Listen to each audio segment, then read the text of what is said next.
Hello, guys. It's Nancy from Into the Rabbit Hole with me. If you're new here, hi, welcome. I have a rising fifth grader and a rising seventh grader in for the next school year, for the 27-28 school year. Wait, 26-27 school year. I'm like, oh my goodness. Okay, clearly it's a Sunday and I should be relaxing my brain. Okay, but I really wanted to give you guys a flip through of this because there isn't a lot of like content out on it, and I am so happy to be able to do this for you guys. So as a little backstory, let's do school. I started her art curriculum a couple months ago, and we're doing it family style with my boys. And she recently came out with this history, myths, science, and sacred accounts curriculum. And I had my eye on this one because this has to do a lot with like mythology, ancient mythology and stuff. And I thought, how cool would it be, even if I don't use this as like the main spine as our ancient history curriculum, it would be an amazing supplement to do side by side with our other curriculum.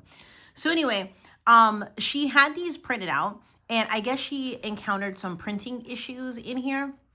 And rather than throwing it away, she did a call out on Instagram saying if anybody would be willing to do a flip through of her curriculum to share it with like the general public on social media. Somebody tagged me in that post. Thank you, by the way, because I probably would have missed it. And I said I would be interested. And so she sent it to me. So I did get these for free. But my opinions, as you guys know, are always my own. And so let's start flipping through it. Today is Father's Day. So I'm going to try to be as succinct as possible, but you guys know that I love to talk. Okay. This comes in two sets. These are hefty ones. Let's see if you guys can see. It's hefty. There's part 1 and a part 2. Okay. Now, I know a lot of us are not happy with like the binding, and I know that. My thing is I'm going to try to find a way to unbind this and get this rebinded coil wise, because this does annoy me. Personally, it annoys me a lot, like with like my art curriculum that we do. So that's one thing in here that I would switch out. But everything in here, that's just an aesthetic thing. That's an aesthetic thing. Everything in here is gorgeous. And I am so impressed with it. And when I flip through it, I think you're going to see why.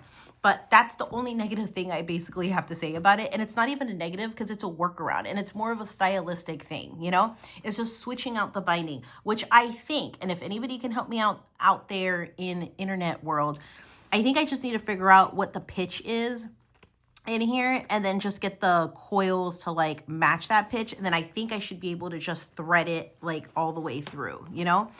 But anyway, that's the only negative thing I have to say. I have not gone through the entire book 2.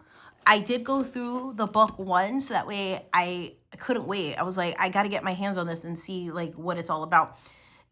So keep that in mind that I haven't personally used this, okay? So I know that there's a difference between when I'm talking about it and then when you use it, you learn so much more information about how it goes. So this is just kind of like a superficial, like, let's flip through it type of thing, you know? Okay. I plan on incorporating this. I will say I plan on incorporating this when we cycle back to ancient history. So I'm so excited because I hope she continues this for all the ages, you know, so like ancient history and then medieval times, and then like early modern and stuff, you know, because there's like a lot of cool like mythology that you can incorporate with each age. So I really, really hope she continues it. But I have to say, the first time that I opened up this thing, I was immediately blown away by the narrative aspect of this. And I don't think that enough of that is like talked about, okay?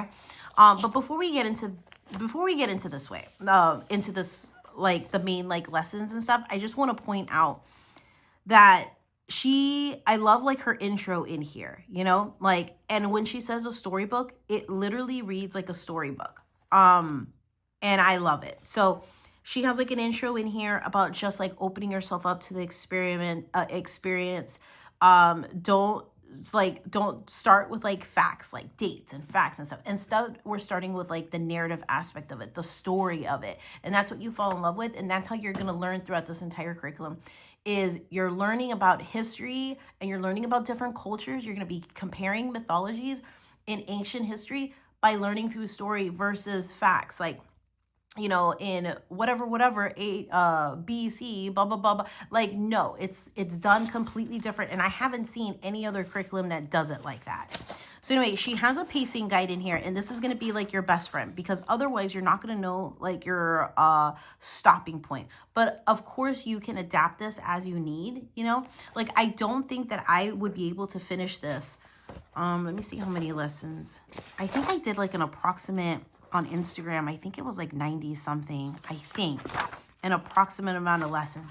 I don't think we would be able to finish this in one school year. So it'd be something that we slowly dig into and incorporate over like a 2-year span. But I totally intend on using this when we cycle back to ancient history. So anyway, this is going to be your friend. It's going to tell you exactly what you have to read, the breakdown and stuff, and you're going to follow this just like this. And she has it broken down according to region.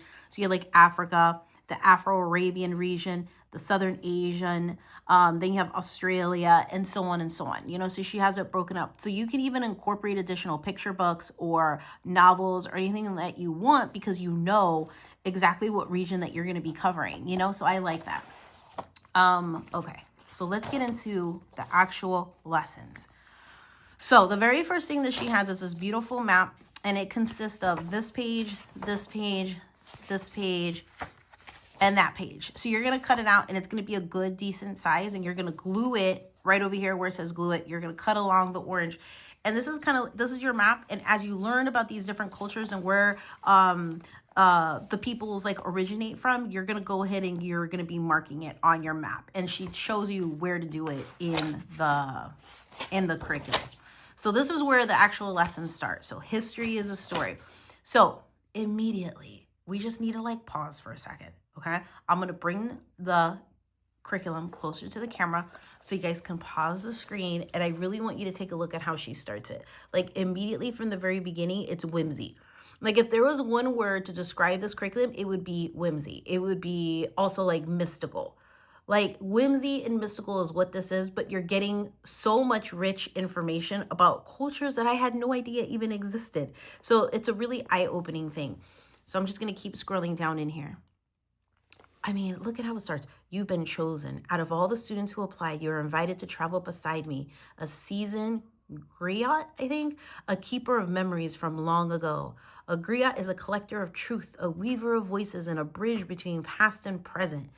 I mean, and then also, might I just add, another really great thing that I like are these pausing points. So you see this different colored font in here. That's when you stop and you like, if you're doing this as a family, or you're doing this as you're reading this out loud to your child, these would be stopping points that you can stop and ask. Or if they're doing it independently, these are like checkpoints to keep them engaged like throughout the story. I love that. Core knowledge does something very similar to this.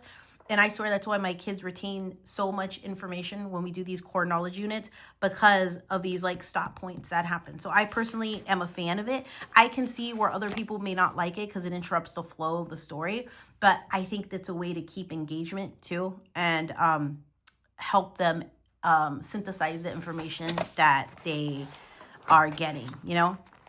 So this is like the intro lesson in here. I don't want to spend too much time in it because I really want to dive into when she gets into the actual myths, you know? But you have all these things. So you're drawing, you're going to be writing, you are thinking critically, but I think the empathy that it is helping you to explore and understand different ways of living and stuff, I think that is priceless. And again, that's not something that I've seen like in a lot of curriculums. There's a lot of empathetic like touch points and introspective questions that are being asked, you know? Okay, so the first one, to the land of Yoruba. I don't even know it. I didn't even know it existed. So to me, this is very eye-opening. And when we do this, like ancient history, it's going to be for my oldest because he loves like ancient history. I don't think it's going to be something I'm going to have him do independently, because I think this would be a really awesome, feel good, cuddle kind of thing to do together, like a mommy and me type of let's get our blankets and cuddle on the sofa and go through these stories type of thing. You know what I mean? Like, that's the vibe that I get from this. I mean, and then let's go over here to the next part. Ah, you've done well, apprentice. You've crossed the waters, braving waves and winds that even seasoned sailors fear. But the sea does not favor all travelers. I can see how glad you were when the ship scraped against the red shores of this new world. Roll up your scrolls and steady your legs, for you have landed on the western edge of Africa, a place where stories rise from the earth itself. Like, I just love like this like, see what I mean about like this is a cuddle thing. So that's why I don't think that I would have him do it independently, because this is such a great opportunity, especially as my son is like getting older, for us to have like these feel good like curriculums and stuff to do together. So I love it. So you're learning about Yoruba, where it's located and stuff. And now you're getting into the myth. So you're reading the actual myth. You don't have to purchase anything separate. There's no separate book to purchase, something to look up online, nothing like that. So far from what I have seen going through book part 1, there is no like, oh, click on this link or anything. I'm not saying that you may not have to for like research purposes and stuff, but it's not like interwoven in the ones that I saw so far, which I personally love. It's pretty much like an open and go thing. So anyway, you're reading the story, and then you have these touch points over here. So these are like these stopping points, So you're reading about the clay people, which is an origin myth. So it's teaching about like what the Yoruba ancient peoples believed, like how humans came to be on the earth, and it's telling you through the story of the clay people. So then you're discussing it, you're going through it, and can a god have a flaw? So even great gods and makers have flaws, young one. And many mistakes shape the history. They help us understand the struggles of being human and show how growth often begins with failure or surprise. If every tale were filled with perfect beings, there would be no story and no lesson. So look closely at each word in the box, circle the ones that match Ubatala in your wise opinion. Right? So flaws, which characteristics would best match what kind of flaws this particular god had? Like, and we know this, right? We know this through like Greek mythology. Like the gods of ancient Greece were not perfect. They all had these flaws, So I love how she's touching on that. And then the strengths, And then this whole lesson, by the way, here is all about imperfection. How that if everybody was born perfect, what kind of world would that look like, And so that imperfection is something to be treasured and valued and stuff. And that, all in itself, that lesson alone is just like how it was interwoven and how she picked these myths and stuff to go along with it. I think, honestly, it's brilliant. So anyway, you're going to create your own clay person in here, right? So you can use like a real one, or you can draw it out in here. Then you have your critical thinking questions in here having to do with the myth that you just read. Why did some of the clay people Abatala made look different from one another? Abatala's tale reminds us all people, whatever their shape, size, or strength, are worthy of life and dignity. And then you're relating that to something that happened into your life and stuff, And then it says some of the most powerful myths don't just explain how something came to be, they also help us think about what really matters. Including a lesson in a myth can make it a more memorable and meaningful lesson. A myth with a message can stay with readers long after the story ends, giving them something to think about or even something to live by. And the reason that she's bringing this up is because one of the things you're going to have to do is create your own alternative ending to this myth that we just heard about. So would the story be more or less meaningful if Obatala were perfect? So you see like these type of questions that's making you think about, it's just making you think critically about like what it is you're reading, but also kind of like kind of getting you to think more empathetically and introspectively over everything, So what strengths and flaws do you have? Obatala grew tired and made mistakes. When have you felt tired or overwhelmed and still tried to do your best? How can someone turn a flaw into a strength? And then how are you liking this journal so far?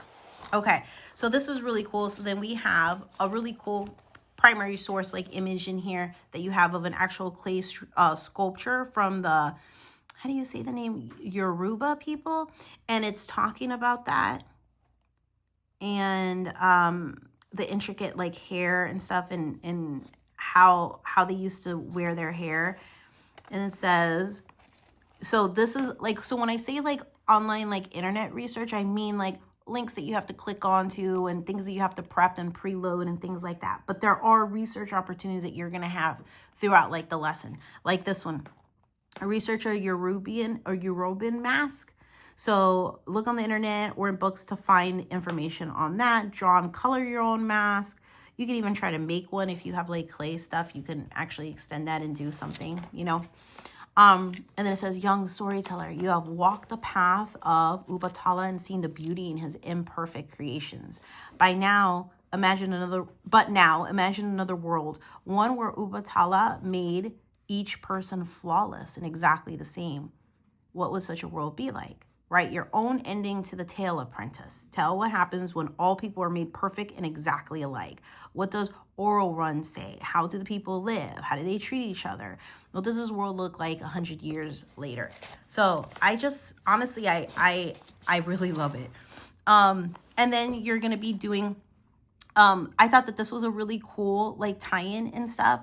So I learned what an uriki was. And basically it's like I think it was a form of poetry that they turn into music or something. And it gives like all the information in here. So these poems often repeat ideas or sounds. So they might use strong images like footsteps of the fire or rain with golden teeth. They don't need to rhyme. You just need to feel the rhythm in your chest, like a heartbeat, or the pulse of the footsteps on earth. Like the way that she just wrote this is nothing short of like beautiful. It honestly is like, this is going to be one that I'm really looking forward to when we cycle back and do ancient history to do with him. So anyway, you're going to be making your own. So like in the myth, the chicken's claws basically like clawed the earth to create like the mountains and the hills, you know? And so you're going to make your own for the chicken. Like think of other things that you can do to add, because the golden chain basically was the chain that the gods from the heaven used to take to come down to earth, you know? And so the golden chain was like their way of getting to earth. So that's why they're talking about the golden chain. So you carried Ubatala down through the cloud, you touched the ocean, you kissed the land. Without you, there would be no footstep, no palm tree, no clay, no chicken scratch. And then you're going to continue on with the poem. Okay, so the Scholar's Corner is basically like the writing portion. Like I know that there's writing like throughout and you're doing reading comprehension questions, you're writing poetry and you're doing that kind of stuff, but this is more like an essay style thing. So your Scholar's Corner, flaws and worth in the modern world. In the myth of Ubatala, the god shapes people from clay, but when he grows tired and drinks too much palm wine, he forms people with differences, bent limbs, missing parts, unexpected shapes. And yet when Olorun sees them, he declares them all worthy of life. Ubatala's story honors imperfection. It teaches the value is not measured by how perfect someone appears. Now pause and think. In your world today, who decides what is perfect? How does your culture treat people with physical or mental differences? Has this changed over time?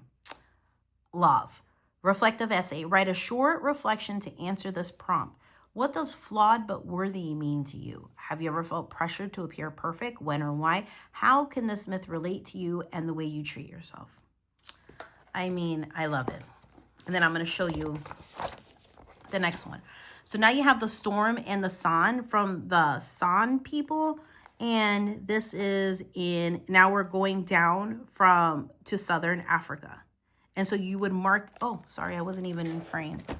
So you would mark this on your map. You know that map in the beginning that I showed that you had to cut out and stuff? So you would mark it and you'd probably label it and mark the culture and the people and maybe the myth and stuff that you learned about as you're doing this study, you know? And then you're doing the same thing. So now you're reading a different story. And you have these touch points in here that you're doing. And then you're going to do an interview with the first person of the San. So you're going to put yourself in those people's shoes and answer the questions as if somebody is interviewing you as a person of the San. You know what I mean? And then this many creation stories around the world begin with the sky or with the sky god sending people or gifts down to earth. But the Sun people of Southern Africa tell a different kind of beginning. So then what you're going to do is you're going to cut these out and you're going to put them in order of what you would put as like a priority. You know what I mean? So use these pieces and decide what the first people should do now. Think about what they will need to survive and become a strong community. Cut the pieces out and glue them in the next page in whatever order makes the most sense to you. So you're putting them in order of priority, and it's touching back again with like the myth and stuff. And then it says, do you think these steps would be different in other parts of the world? Why? And then you have your critical thinking aspect in here. You're doing a poetry and a creation song in here. And then you're going to travel to another place. And this time you're traveling, you're still in Africa, and you're going to travel to the eastern side of Africa. And now you're learning, I think, Lake Victoria and a bunch of stuff. So I feel like what she says in here, there is some geography going on in here. She should put geography in here too, because it's really cool seeing all these different places. Definitely accurate in the critical thinking. Ethical and logical reasoning, for sure. Holistic worldview and cultural literacy, for sure. Resilience in handling ambiguity and diverse viewpoints, oh my gosh, for sure. Research skills, it's a lot. Like we just got into, what is it? We just started kind of like looking over like this third lesson, and there's already been at least one research opportunity prompt in there. And that's within the first 3 days. So the lessons that everything that I've showed you guys so far, is the first 3 lessons. So this is the beginning, I believe, of the third lesson. And then you would have all these other things that you're doing. But look at like the illustrations in here are beautiful. And you're just, I'm telling you, I'm going to replace that spine. I mean, it's just engaging. It's really cool to look at. You're learning about all these different cultures and stuff.